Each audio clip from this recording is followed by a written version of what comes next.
Hello, everybody, and welcome back to Beyond the Saga. Dave Cottingham here with Hannah Burr. How are you tonight, Hannah?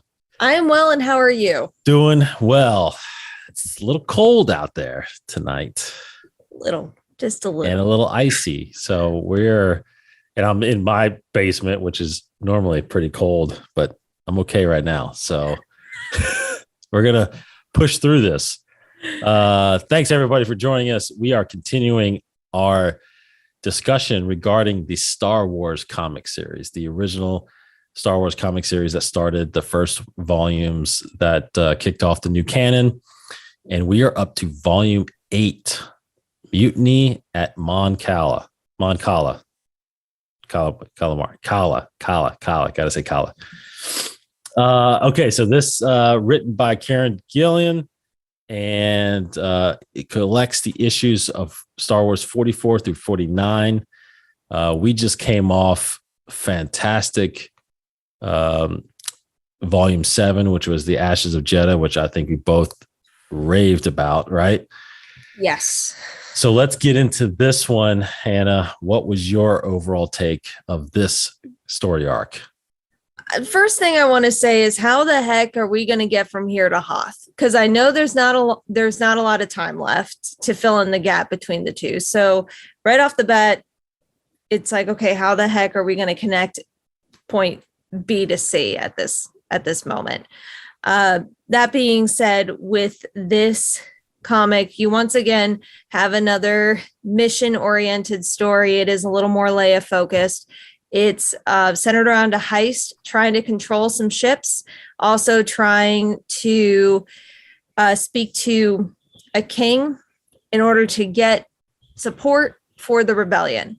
Mm-hmm. So, as I mentioned, it's very heist centered, and there are a lot of familiar faces that we've seen in other parts of the Star Wars universe. Overall, I think it's another great story told. After reading it, it was hard to beat volume 7. So coming off of that, it was a little below that in my opinion, but there's still a lot of action. We get a lightsaber scene underwater, which was pretty cool. That needs to be put into live action or animation at some point. But once again, you just have another solid story of Leia trying to secure more support for the rebellion, and Luke and Han helping her as best as they can. What are your overall thoughts? Yeah, very, very good. Very well done. I usually hold this up because so everybody kind of sees what we're talking about here. Fantastic artwork too in here. We talked about that earlier. No, I was, like you, the Ashes of Jeddah, the one before, was so good. And so nostalgic in a sense, because we kind of dive back into the partisans and, the story of Rogue One and stuff like that. But this is pretty cool because, we know a lot about Mon Cala, right? We know Admiral Akbar was from there, one of the most popular rebels, I think, on the roster, if you think about it. So, going back to his homeworld, we've seen several stories from this planet, several in the Clone Wars, one fantastic arc, technically centered around a character that ends up showing up in this book. And then, of course, you have, you as Star Wars fans, you kind of know, in a sense, that the big cruise ships that they use are from Mon Cala, right? Mm-hmm. So this is technically kind of that story of how the rebellion is able to secure those ships. Like you said, through kind of a heist story. So I think this is a necessary piece of the story that supports what we see in the movies, obviously, right?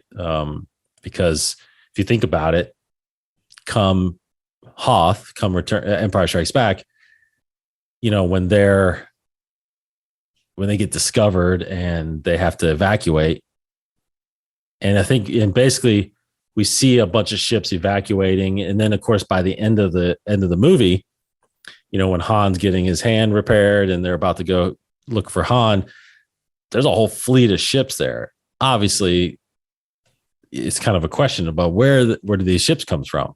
Well, this somewhat is the answer to that, which I thought was pretty cool. Very Leia centric, like you said, which is always a good thing. So I think this was a good, like you said, a good step into getting towards that next base, because I think they're in the middle of gathering the resources and gathering the people and all that stuff. So it is building that rebellion up as we get closer to episode 5. So overall, yes, it was a little bit less than the last volume, probably, but still very, very good. Absolutely. So any, I don't know, any surprises that, or what cool things do you think while reading this thing, did it pop out at you? Personally, for me, I loved the little cameo from Wedge. It's not necessarily an important part of the story, but it's fun to see that Wedge is still there. Luke is still good friends with him. And so that was fun. Also, I also love the point when they were traveling underwater during part of their mission. I did mention this earlier, but all of a sudden Luke is outside of the ship and his lightsaber's turned on. Mm-hmm. That image alone was awesome to see. And then also we have a reappearance from Trios. And I don't know what she's doing. I don't know what agenda she has. I don't know.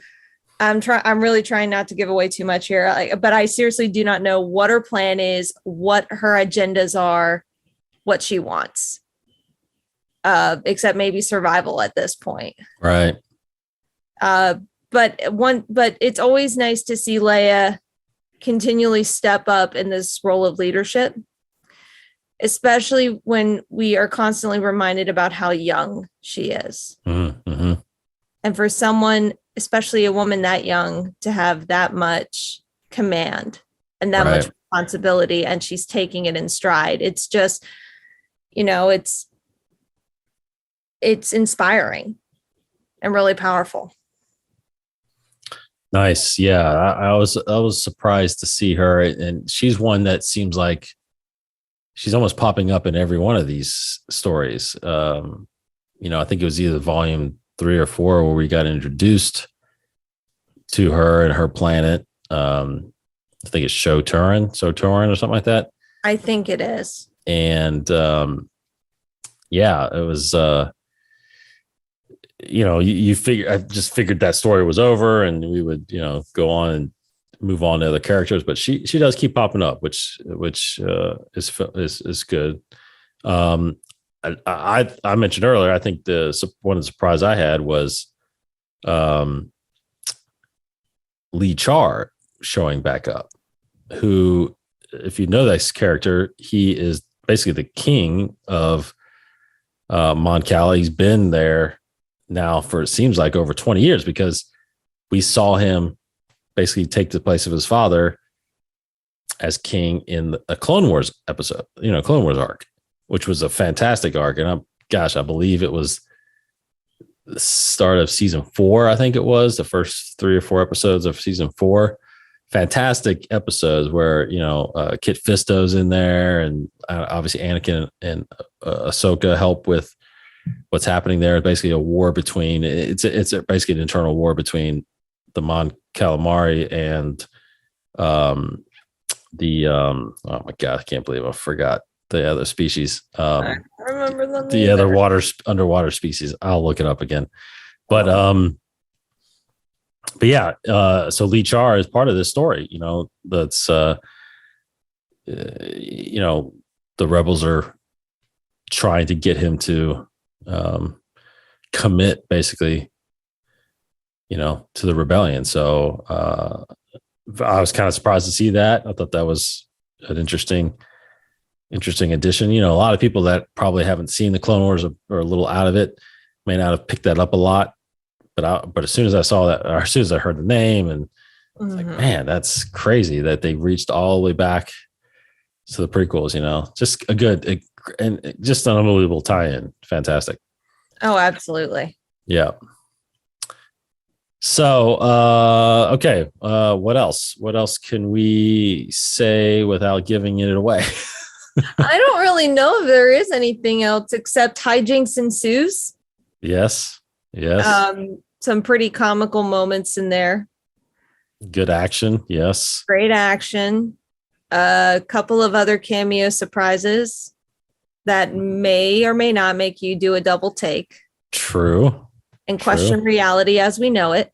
I don't really know if there's anything else we can say without spoiling. Yeah. So what? Well, let's. How significant is this story then overall to the canon of Star Wars? I mean, I think you perfectly articulated how important it was in the beginning, where this answers the questions of how they got the ships. I mean, I don't know about you, but watching, I was just like, maybe some wealthy planet that's a rebellion sympathizer decided to just donate their ships.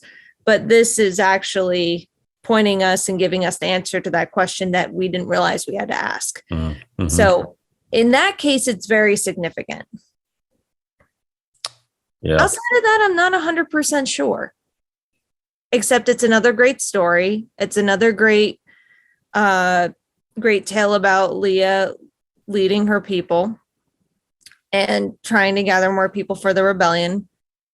But outside of that, I just think it answers that question we didn't know we had to ask.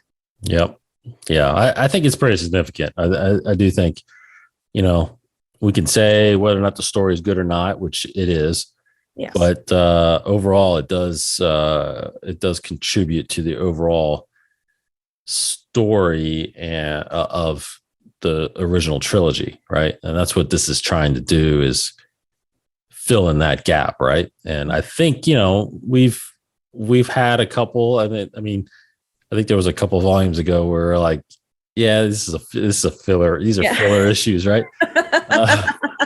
This is not a filler. This is not a filler. No, this is pretty significant, I think. And, building that alliance and seeing where these guys get these resources, because again, they're,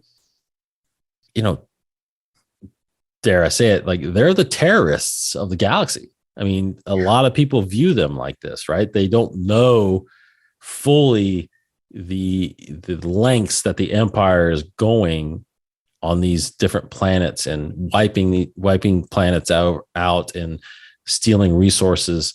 All they see is kind of what they see in the core worlds in the inner rim, which is just Palpatine being a good leader in a sense, right? Keeping the peace. Yeah.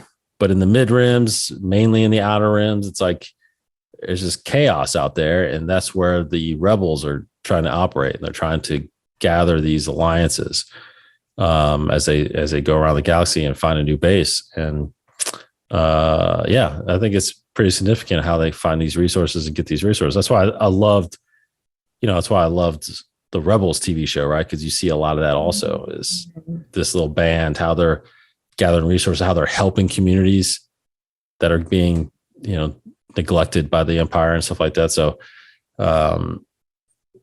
it's just, and this is pretty strong for Leia too. It really keeps her in the forefront and leading this group. And, she's just a strong character. So, and we see that evolution for sure, from episode 4 to 5. And we're seeing that, I think, in these stories too. So I think it's pretty significant, so. Mm-hmm. Okay. So what's the rating then? I would probably give it a 4 out of 5 or 3.5 out of 5. Like it's great. It's good. But after Ashes, it's kind of like, yeah. I don't want to say it's a letdown, because it really isn't a letdown. It's still a really good story. It is. It's just really hard to follow volume 7. Yeah. I'm going. Did I give the other one a 5? Did we give Jed a 5? I think you either give it a 5 or a I think I 4.5. I think I did give it a 5. I think you give it a 5 and I did a 4.5, 4.75. Yeah, I'm gonna go 4 with this. I think I'm with you. I think it was pretty good. Yeah, I think it was pretty good. Mm-hmm. So I'll go to 4. I got a 4. Nice. Okay, well, go read that and catch up with us. Volume 8. There are several volumes still to go. I keep thinking, I think there's 13. So I think we got 5 more to go to finish this and get to Hoth, as we keep saying. It's the journey to Hoth, right? We'll get there eventually. We will get there eventually. And I'm pumped because, there's some big things happening in the second volume of Star Wars, which takes place between Empire and Jedi, that I think we need to get to, because I keep seeing some really interesting things. And of course, it's crossing over with War of the Bounty Hunters and now Crimson Reign that is out there. So we will dive into that. And Hannah, just we'll obviously have to wait till all the issues come out, but just so our listeners can follow along too, they just released the first issue of the Halcyon Legacy. Do you know about this? You know about the Halcyon, right? Mm-hmm. Yes, I do. So I'm interested in diving into that. It's 5 issues as well, and they're basically spanning the life of this ship, the Halcyon, which, if everybody doesn't know, it's the new Star Wars experience at Hollywood Studios, or right outside Hollywood Studios in a sense. It's its own thing. It's a, and a lot of people I've read think that it's just another Disney hotel you go stay at, but it's not. Mm-hmm. It's its own experience. You spend the night there, but you don't do anything else. You stay at this thing. Mm-hmm. And it's very, very cool and very exciting. And yeah, so they got a comic out now that's very similar to, they put a book out called Galaxy's Edge when Galaxy's Edge was opening up, and there's a story there. This is kind of the same thing. They're doing a little backstory of the ship. So we'll dive into that. Of course, we've got other things we're diving into. Look for Star Wars Princess Leia that we're going to cover, and volume 2 of the High Republic in the near future. So things like that will be coming. I know you're excited. I can see in your face you're excited. I'm so excited. Yeah. Love it. All right. Thanks, everybody, for listening, for watching. We'll be back next time, and keep hitting this channel for all your weekly updates on Inside the Force and all of our other shows that are coming. And Book of Boba Fett, if you want to get deep dive into that. I do a podcast called The Mandalore with Martin Donison over there, and we're deep diving into Book of Boba Fett right now, which is crazy. Are you caught up? No, I'm not. I still need to get up. Okay. I can't even say anything. No, I'm sorry. All right. Thanks, everybody. We'll see you next time. Thanks, Hannah. Thank you. Take care, everybody. May the Force be with you.